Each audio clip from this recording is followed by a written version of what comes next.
During Thanksgiving, my daughter stood up. "We decided to cut you out of this family." I laughed and gave her an envelope.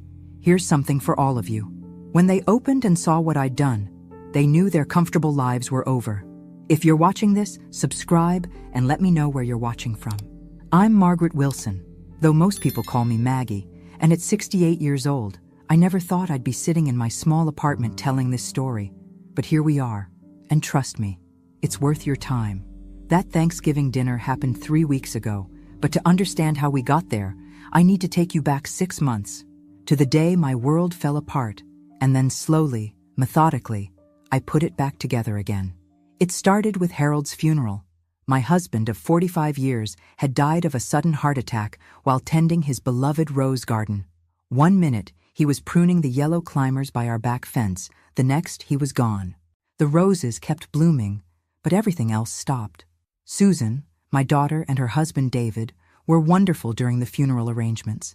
They handled the details I couldn't manage, hosted relatives at their beautiful colonial home, and made sure I ate something other than grief and regret. Michael, my son, flew in from Denver with his wife Patricia and their twin boys. For a few days, we felt like a real family again. "Mom, you can't stay in that big house alone," Susan said the week after we buried Harold. She was sitting at my kitchen table, the same one where I'd fed her breakfast before school for 12 years. "It's not safe, and honestly, it's not practical." I looked around the kitchen. Harold and I had renovated 5 years earlier. The subway tile backsplash, the farmhouse sink, the island where we'd shared coffee every morning for the past decade. "This is my home, Susan. It's where your father and I built our life." "I know. Mom, and we're not saying you have to move tomorrow, but think about it. 4 bedrooms, that huge yard, all the maintenance. Dad handled most of that, didn't he?" She wasn't wrong. Harold had been the handyman, the gardener, the one who knew which switch controlled what light. But I wasn't helpless, despite what my children seemed to think. "We found a lovely senior community about 20 minutes from us," David added. "Independent living, but with support services if you need them. Pool, activities, people your own age, people my own age." As if I'd suddenly become ancient instead of simply widowed. But they wore me down, as loving adult children do, when they think they know what's best. Over the next month, they scheduled tours of senior communities, brought me brochures, and gently but persistently painted a picture of life that would be easier and safer for someone in my situation. So I sold the house, our house, the place where Susan had taken her first steps and Michael had broken his arm falling out of the maple tree, where Harold and I had slow danced in the living room on our 25th anniversary and argued about paint colors when we remodeled the bathroom. I sold it and moved into a 2-bedroom apartment in a complex that smelled like industrial carpet cleaner and offered active senior living, which, as far as I could tell, meant bingo twice a week and a sad excuse for a fitness center. The apartment wasn't terrible, just soulless. Beige walls, beige carpet, beige everything. I'd lived in a house full of color and life for 45 years, surrounded by the quilts I'd made, the furniture Harold had refinished, the photographs chronicling decades of family vacations and celebrations. Now I had 200 square feet of beige and the monthly rent that came with it. "You'll love it once you settle in," Susan assured me, helping me arrange my now homeless furniture in spaces it wasn't designed for. My dining room set, which had hosted countless family dinners, looked ridiculous in the apartment's tiny eating area. The hutch that had held my good china couldn't fit anywhere at all. "We'll store it in our basement," David offered. "You can visit it whenever you want. Visit my own china." Like it was in prison. The first month was the hardest. I'd wake up reaching for Harold, forgetting he wasn't there, then remember where I was, and feel the double loss all over again. My husband and my home, both gone within weeks of each other, but I'm not the type to wallow. Never have been. Harold used to joke that I could find the silver lining in a tornado. So I threw myself into making the best of my new situation. I joined the book club, tried the water aerobics, even went to a few social mixers where widows and widowers made awkward conversation over grocery store sheet cake. That's when Susan started having her financial difficulties. It began innocently enough. A phone call on a Tuesday evening, Susan's voice tight with stress. Mom, I hate to ask, but we're having a cash flow problem. David's commission check got delayed, and our mortgage payment is due tomorrow. Could you possibly? Of course I could. What was I saving money for at this point? I had the life insurance payout, the proceeds from the house sale, and Harold's pension. More money than I'd ever had in my life, actually, sitting in accounts earning minimal interest. How much do you need, honey? Just enough to cover the mortgage. $3,200. I'll pay you back as soon as David's check comes through. I transferred the money that night. Electronic banking was one of the few technological advances I'd embraced enthusiastically. So convenient, so quick. The payback never happened, of course. There was always something. David's commission structure changed. Susan's part-time marketing job lost a big client. The car needed expensive repairs. Emily needed money for her junior year activities. I didn't mind, really. Family helps family. And what else was I going to spend my money on? Fancy dinners for one? Cruise ships full of other lonely seniors? By November, I'd given them over $35,000. Mortgage payments, credit card minimums, Emily's SAT prep course, Ryan's orthodontist bills, the family vacation to Mexico they'd already committed to when their finances got tight. I discovered the truth entirely by accident. Emily, my 16-year-old granddaughter, had left her Instagram open on my iPad after showing me photos from her homecoming dance. I wasn't snooping, just trying to close the app so I could get back to my book, when I saw David's latest post. It was a picture of him and Susan at some upscale restaurant, champagne glasses raised, big smiles. The caption read, "Celebrating another successful quarter. When you work hard, you reward yourself. Blessed aren't living our best life, fine whining, successful quarter." When just 2 weeks earlier, Susan had called crying about how they couldn't afford Emily's college application fees. I scrolled through more posts, my coffee growing cold as the truth unfolded in perfectly filtered photographs. The weekend getaway to recover from financial stress that looked suspiciously like a luxury spa resort. The modest family dinner at a restaurant where I knew the entrees cost more than I spent on groceries in a week. The small upgrade to David's car that appeared to be a brand new BMW. All posted while I was writing checks for their mortgage. That night, I couldn't sleep. I kept thinking about Harold, how he'd worked double shifts at the plant for years so we could pay off our house early, how we'd driven the same cars until they literally couldn't run anymore, how we'd saved every penny for our retirement, dreaming of the trips we'd take and the time we'd have together. Time we never got, because he died 6 months after retiring.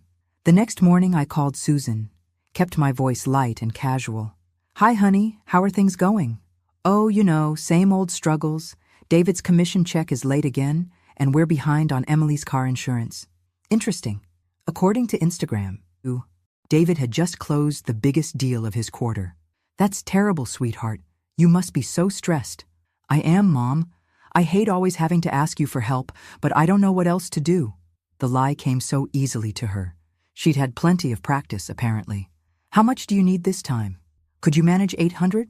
I know it's a lot, but of course, I'll transfer it this afternoon." But I didn't transfer anything. Instead, I made an appointment with James Patterson, the estate attorney who'd handled Harold's will. Smart man with a reputation for protecting seniors from exactly the kind of situation I was apparently in. His office was everything you'd expect from a successful lawyer.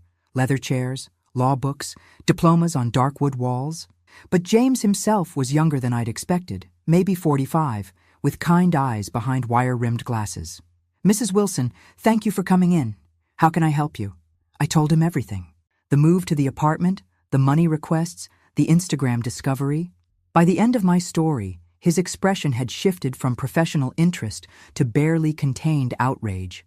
"Mrs. Wilson, in legal terms, what's happening to you is called elder financial abuse. Your daughter and son-in-law are exploiting your generosity and your love for them to fund their lifestyle. They're my family, Mr. Patterson. Family helps family. Family helps family in times of genuine need, not to pay for luxury vacations while lying about financial hardship. You've given them $35,000 in 4 months. That's not help. That's being taken advantage of." The words stung because they were true. I'd raised Susan to be better than this. I'd taught her about honesty, integrity, hard work, Apparently, I'd failed somewhere along the way. "What can I do about it?" I asked. James leaned back in his chair. "Several things. First, we can document everything. Bank records, text messages, social media posts. Second, we can cut off their access to your funds immediately. Third, if you want to take it further, we can pursue legal action for the money they've already taken under false pretenses." Legal action against my own daughter. The thought made me physically sick. "I don't want to send her to jail, Mr. Patterson." "That's understandable. But you need to protect yourself." "Mrs. Wilson, this pattern will continue unless you stop it. People who exploit elderly relatives rarely stop voluntarily." Elderly relatives. Is that what I was now? We spent the next hour going over my options. James suggested starting with financial protection, new bank accounts they couldn't access, a review of all my assets, and documentation of their deception. Then we'd see how they responded. "One more thing," James said as I prepared to leave. "Do you have other family members who might be involved in this? Your son, perhaps?" I hadn't considered that possibility. Michael lived in Denver, called every week, sent thoughtful cards and gifts. He'd never asked me for money, never mentioned financial problems. "I don't think so. Michael seems to be doing well on his own." "Good. You'll need allies in the family who aren't compromised by financial interests. This kind of situation often divides families along money lines." That weekend, I did something I hadn't done since Harold died. I cooked a real dinner for myself, pot roast with vegetables the way Harold loved it. I set the table with my good dishes, the ones Susan had said I couldn't keep because the apartment was too small for entertaining. I could keep them. This was my home now. Small as it was, and I could damn well use my own china whenever I wanted. While the roast cooked, I went through 4 months of bank statements, highlighting every transfer to Susan and David. The total was actually higher than I'd estimated, $37,800. Enough to buy a decent car. Enough for a real vacation. Not the budget senior cruise Susan had suggested I take instead of helping them with their mortgage. My phone rang during dinner. Susan, of course. "Mom, I'm so sorry to bother you, but did you forget to send the money for Emily's insurance?" "No, honey, I didn't forget." A pause. "Oh, well, could you send it tonight? The payment is due first thing tomorrow." "Susan, I've been thinking, maybe you and David should look into financial counseling. There are programs that can help families manage their budgets better." Another pause, longer this time. "Mom, we don't need counseling. We need temporary help until David's commission structure stabilizes." "It's been 4 months." "Sweetheart, that doesn't seem very temporary. Are you saying you won't help us?"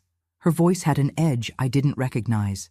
"I'm saying I think you need to find a more sustainable solution than asking your widowed mother for money every week." The silence stretched between us like a fault line. "Fine," Susan finally said. "I'll figure something else out. But don't blame me when Emily can't drive to her job because we can't afford insurance." She hung up, actually hung up on me. I sat there holding the phone, wondering when my daughter had become someone I didn't recognize. The next few weeks were tense. Susan called less frequently, and when she did, her voice was cool and distant. She didn't ask for money, but she made sure to mention every financial stress they were experiencing. Emily's college applications, Ryan's basketball tournament fees, the furnace that might need replacing before winter. Each mention felt like a guilt trip wrapped in family conversation. Meanwhile, I was busy with James Patterson, building what he called financial firewalls. New bank accounts at a different institution, investment accounts Susan and David had never known about, a safe deposit box for important documents. "You're being very smart about this," James told me during one of our meetings. "Most people in your situation wait until the damage is much worse before taking action. How much worse could it get? I've seen adult children drain parents' entire life savings, 7 figures sometimes. The victims often don't realize what's happening until they're facing eviction or can't afford medical care." That's when he told me about Mrs.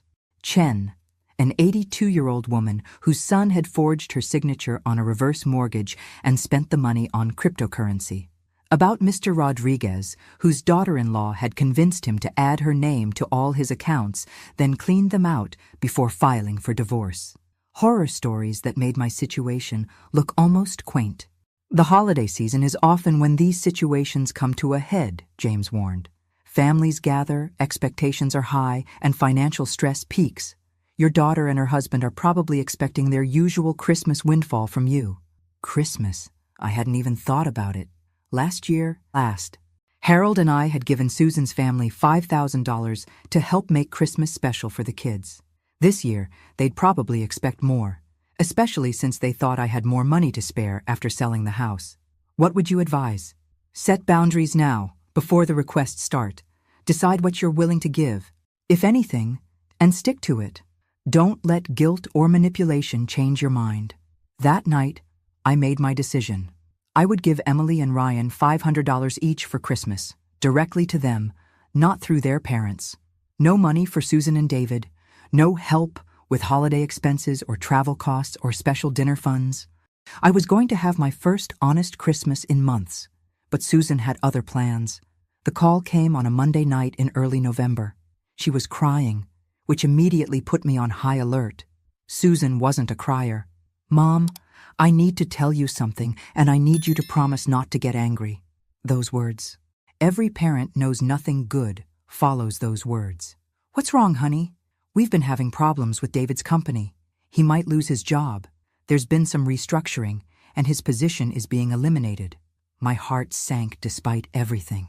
Losing a job right before the holidays was genuinely terrible news. "Oh, Susan, I'm so sorry. When will he know for sure?" "Next week. But Mom, here's the thing. Even if he keeps his job, they're cutting his territory in half. His income is going to drop by at least 40%. That's awful. Have you started looking at your budget? Figuring out what expenses you can cut?" "We've looked at everything." "Mom, we're already running pretty lean." Lean, right. Lean people don't post pictures of themselves at 200 per person restaurants. "There's something else," Susan continued. "Something I probably should have told you months ago." Here it comes, I thought. When we asked you to help with the mortgage, it wasn't just a temporary cash flow problem. We've been behind for almost a year. We're in danger of losing the house. The house. The beautiful colonial with the perfect landscaping and the 2-car garage. The house I'd been paying the mortgage on for months, thinking I was helping with a temporary problem. They were about to lose it anyway. "Susan, how behind are you?" 6 months, maybe 7. But if we can catch up the payments and prove we have steady income, the bank said they'd work with us. 7 months. 7 months of missed payments while they took me to expensive restaurants and posted about their blessed lifestyle on social media. How much would it take to catch up? Around $25,000. I know it's a huge amount, but if we lose the house, where will Emily and Ryan go to school? How will we rebuild our credit? We'd have to rent some apartment in a different district, and Emily's in her junior year. Mom, we can't uproot her now. $25,000. On top of the nearly $40,000 I'd already given them. "Susan, I need to think about this. There's not much time, Mom. The foreclosure notice gives us 2 weeks. 2 weeks to come up with $25,000. 2 weeks to decide whether to throw good money after bad, or let my grandchildren learn what consequences look like." "I'll call you tomorrow," I told her. That night, I did something I hadn't done since Harold's funeral. I cried until I couldn't cry anymore. Then I called James Patterson's emergency line. He answered on the second ring. "Mrs. Wilson, are you all right?" "No, I don't think I am. They're about to lose their house, and they want me to bail them out again." "How much this time?" $25,000. To catch up on mortgage payments they've been missing for months while I was helping them make current payments. James was quiet for a long moment. "Mrs. Wilson, they've been committing fraud. They took money from you under false pretenses, claiming they needed help with current mortgage payments while knowing they were already in foreclosure. Fraud. Such a harsh word for what my daughter had done to me. What happens if I say no? They'll likely lose the house. They'll have to find somewhere else to live, probably rent for a while until they can rebuild their credit. Your grandchildren will probably have to change schools. And what happens if I say yes? You'll be out $65,000 total, with no guarantee that they won't be back in the same situation 6 months from now. Plus, you'll be enabling a pattern of financial irresponsibility that will only get worse." I knew he was right. I'd known it for weeks, but knowing something intellectually and feeling it emotionally are 2 very different things. "There's something else you should consider," James continued. Thanksgiving is next week. Based on what you've told me about your daughter's behavior, I suspect this conversation about the house is setting up for a much bigger confrontation. They're going to want an answer, and they're probably counting on the family holiday setting to pressure you into saying yes. Thanksgiving. The holiday Harold and I had hosted for 20 years before moving to Susan's house became the tradition. The holiday that was supposed to be about gratitude and family. What would you do, Mr. Patterson? If it were your daughter, I'd protect myself and let them face the natural consequences of their choices. But I understand that's easier said than done when it's your family. After I hung up, I sat in my beige apartment and looked at the photo on my side table. Harold and me on our 40th anniversary, both of us laughing at something long forgotten. He'd been so proud when we paid off our house early, so careful with money, so determined to build something solid for our old age. If he were here now, what would he tell me to do? I think I already knew the answer, but I also knew I wasn't quite ready to act on it yet. I had one more week to decide whether to save my daughter's family or save myself. As it turned out, the decision would be made for me. Thanksgiving Day arrived gray and cold, which seemed appropriate for what I knew would be our last family holiday together. I'd made my decision Tuesday night after discovering one final insult that pushed me over the edge. Emily had called me directly, bypassing her parents entirely. "Grandma, can I ask you something privately?" "Of course, sweetheart. Are Mom and Dad having money problems? They keep whispering and seem really stressed." Out of the mouths of babes. "Why do you ask?" "Well, Mom told me you can't afford to help with my college applications because you're on a fixed income now. But then I saw Dad's new golf clubs, and they cost like $3,000. I looked them up online. $3,000 golf clubs, bought while they told their daughter that Grandma couldn't afford her $400 college application fees. That's when I knew I was done being the family ATM. I arrived at Susan's house carrying a green casserole dish full of my famous sweet potato souffle and a manila envelope that would change everything. The envelope contained copies of every bank transfer, every Instagram post, and every lie documented in neat chronological order, along with something else that would ensure they never tried this with anyone again. "Mom!" Susan greeted me with an unusually enthusiastic hug. "You look wonderful. That color is perfect on you." The compliments were flowing early. David appeared with a glass of wine and his biggest smile. "Margaret, so good to see you. How are you settling into the apartment?" "Just fine, thank you." Emily and Ryan hugged me genuinely, and for a moment I felt terrible about what was about to happen. But then I remembered that protecting them from their parents' financial irresponsibility might be the kindest thing I could do. Dinner conversation was carefully steered away from money topics. They discussed Emily's college plans, Ryan's basketball season, David's work projects. All very normal, very pleasant, very fake. After dessert, Susan and David exchanged glances. "Showtime." "Mom," Susan began, "we wanted to talk to you about the house situation." "Of course." I folded my napkin carefully.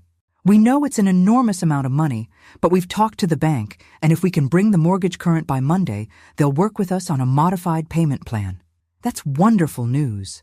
David leaned forward earnestly. "The thing is, Margaret, this really is our last chance. After this, there are no more options." "I understand. So, we were hoping." Susan's voice trailed off.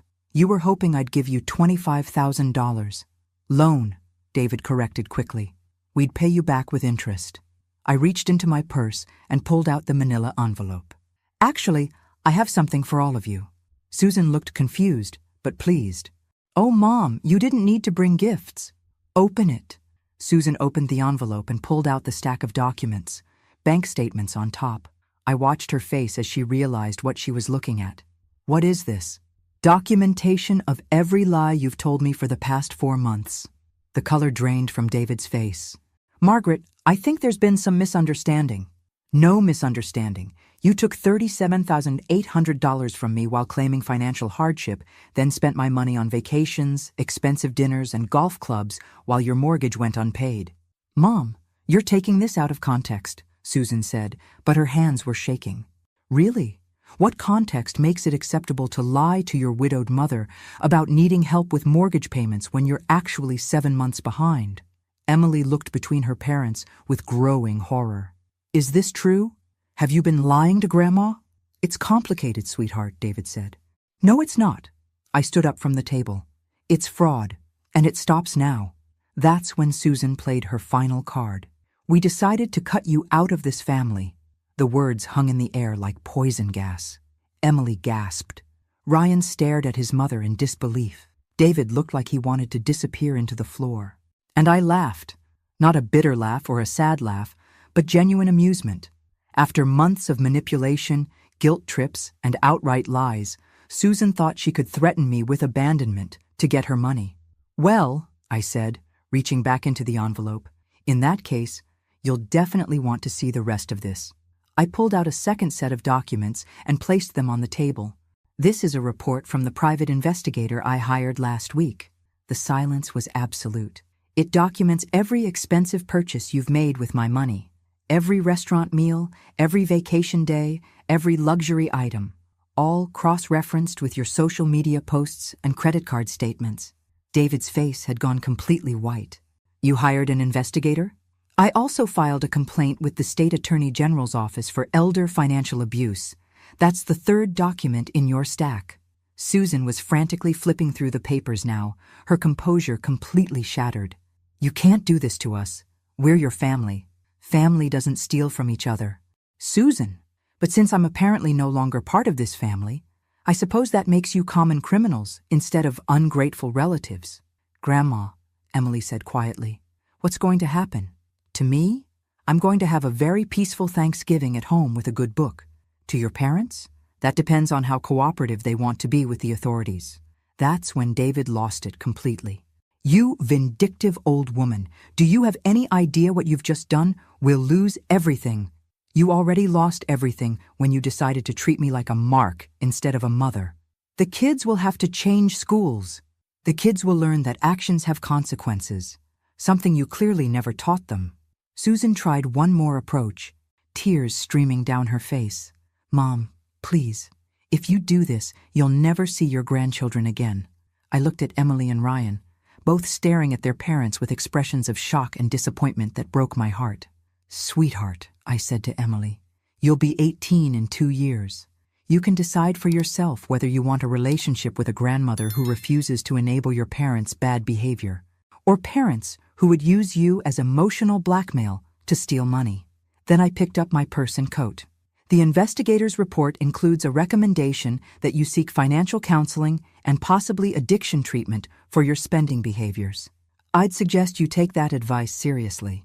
I walked to the door, then turned back one final time. Oh, and Susan? Happy Thanksgiving. The phone call started at 6 a.m. the next morning. First Susan crying hysterically, then David alternating between rage and desperate pleading. Then Susan again with a more calculated approach. Mom, I know you're angry, but think about what you're doing to Emily and Ryan. They don't deserve to be punished for our mistakes. I'd been up since 5 a.m., drinking coffee and watching the sunrise from my small balcony. Amazing how peaceful mornings could be when you weren't dreading the next request for money. You're right, Susan. They don't deserve to be punished, but they also don't deserve parents who lie, steal, and use them as shields when caught. We never meant for it to go this far. Which part? The lying part or the stealing part? We're not criminals, Mom. We're just people who made some bad decisions when we were desperate. Desperate people don't spend $3,000 on golf clubs while claiming they can't afford their child's college applications. Silence.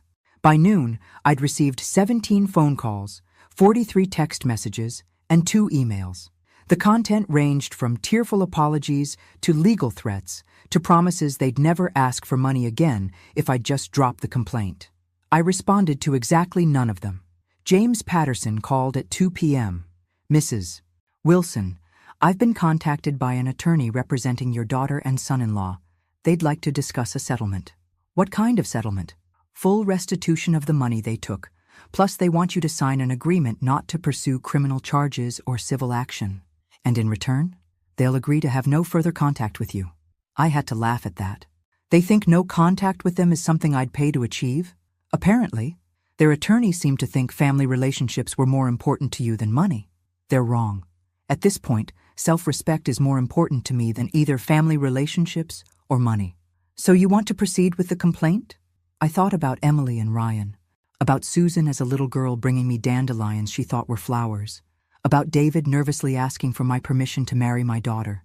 Then I thought about Harold, working double shifts so we could pay off our house, about the promises we'd made to each other to be careful with money so we could have security in our old age. Yes, we proceed. That evening, Michael called from Denver. Mom, Susan called me crying. She says you filed some kind of legal complaint against them? Finally, the conversation I'd been dreading. I filed a complaint for elder financial abuse. They took almost $40,000 from me under false pretenses. 40,000? Jesus, Mom. I had no idea it was that much.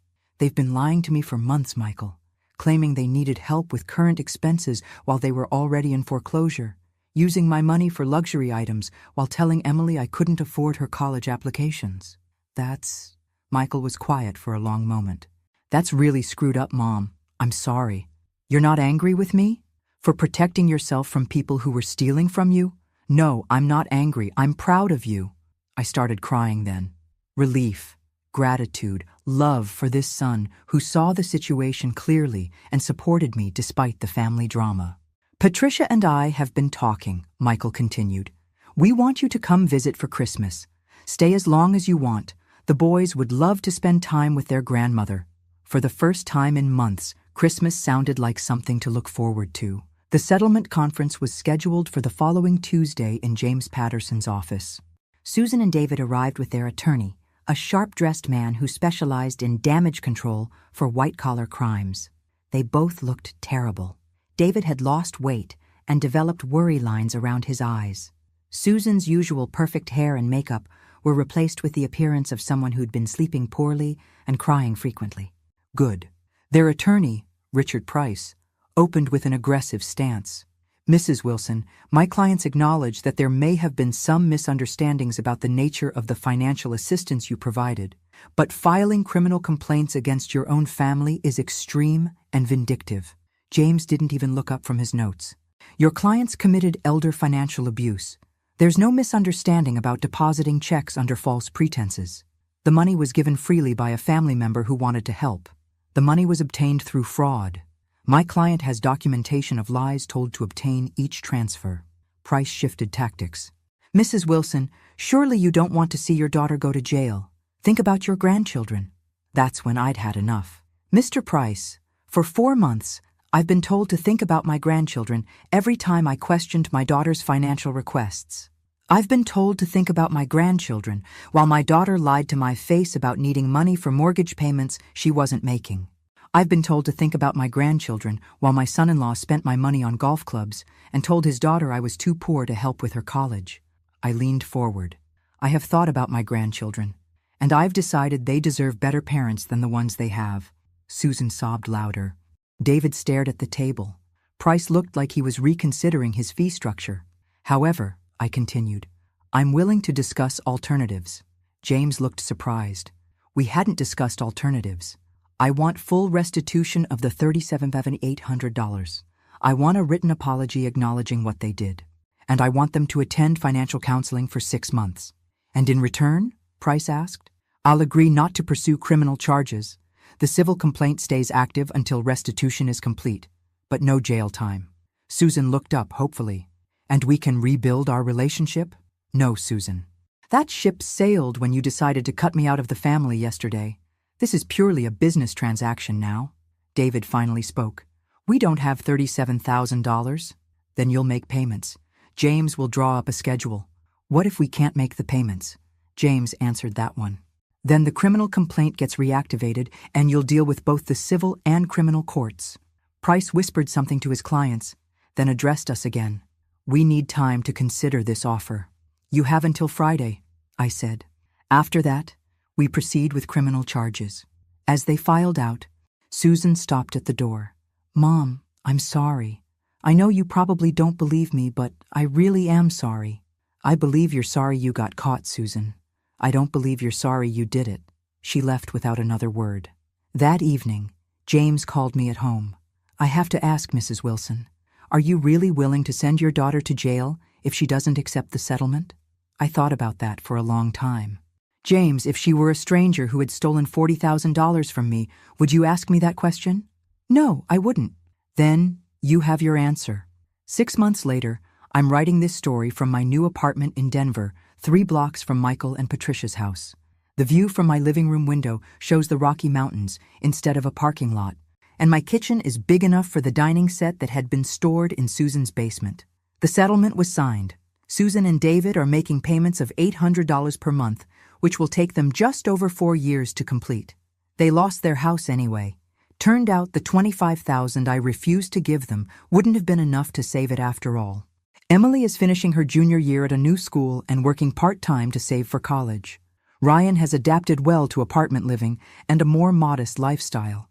They've made every payment on time so far. Michael's family has welcomed me with the kind of warmth I'd forgotten was possible. I have my own space but see my grandsons several times a week.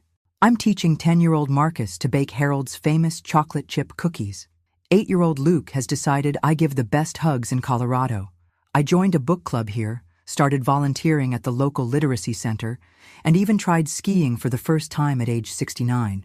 Turns out I'm terrible at it, but the hot chocolate afterward is excellent. Last month, I received an unexpected letter. Emily had written to tell me she'd been accepted to 3 colleges with partial scholarships.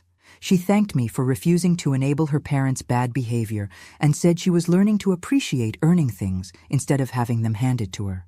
She also mentioned that Susan and David were attending Gamblers Anonymous in addition to financial counseling.